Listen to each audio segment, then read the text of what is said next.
Between the thorny thickets and beneath the emerald canopy of ancient woods, there, hidden near the quiet glades, dwell the keepers of nature, elves. Born in the same breath as humans and giants, the elves did not conquer the land, they grew with it.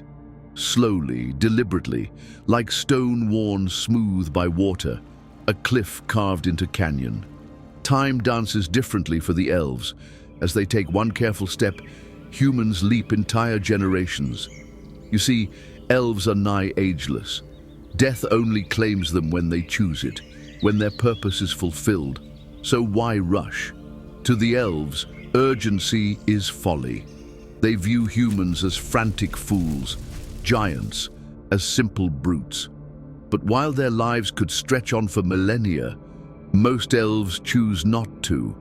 When an elf feels their story has reached its final page, they partake in a ritual, a gentle sleep brought on by sacred medicine, leading them to the next realm. It is believed that some return, reborn as animals, capable of slipping between the material and spirit worlds, guardians of the new generation. This view, death not as an end, but as change, is the heartbeat of elven belief. Elves are tall, lithe beings, slender, agile, with long, fully articulate pointed ears and large eyes that drink in the world around them. Their skin glows in hues of flower and earth, and under moonlight, they shimmer. A soft, metallic gleam they lovingly call the glow. Their hair flows long, spanning gold, silver, blue, and every color known to humankind.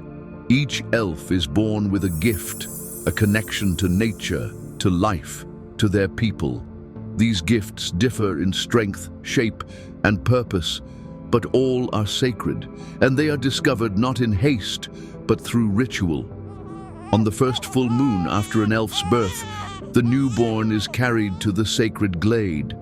There, in a basket woven by their parents, the child is placed in the glade's still waters. As the moon rises above, the elder reads the ripples. From them, the gift is revealed. It is this gift that determines how each elf serves their people. Most common is the words, a gift of reason. These elves are diplomats, mediators, leaders. Their voices guide, their wisdom unites. Then there are those with the sight. Sensitive beyond measure, they must wear masks to dull their senses.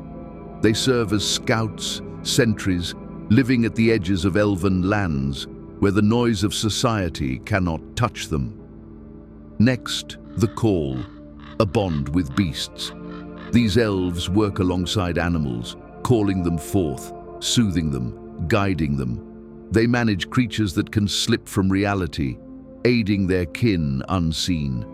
Their work supports all castes, tending, harvesting, protecting. The healers come after, guardians of health, able to see and remove sickness, injury, and curse. Each healer is a treasure, their life protected above all else. Then, the guardians, those chosen by spirits. Given a spectral guide at birth, they commune with the dead, preserving the sacred knowledge of their people. These elves walk a taxing path, their minds tethered to otherworldly whispers. After them, the song, a rare, beautiful gift. These elves weave magic into melody, binding with nature through music. They see omens, hear the forest's whispers, and pass on its wisdom.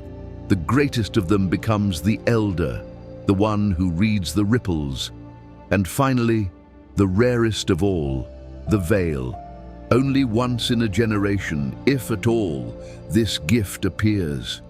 Elves with this power can phase out of the material plane and walk the spirit realm. They see the unseen, travel vast distances in the blink of an eye, and protect their people from threats beyond comprehension. They are rarely seen, but always honored. Together, these castes form the body of elven society, a harmonious web of duty and grace. But even harmony can be shaken. When humans began expanding, clearing forests, taming rivers, tensions grew. The elves offered diplomacy. Gifts were exchanged. Peace was forged. The humans would stay to their shores and plains, the elves to their woods. Yet time moved faster for humans. They learned to ride animals, then to build. And build they did. When elves next visited, they found not villages, but cities. Towers of stone, streets of steel, looming where wildflower once bloomed. They asked, how?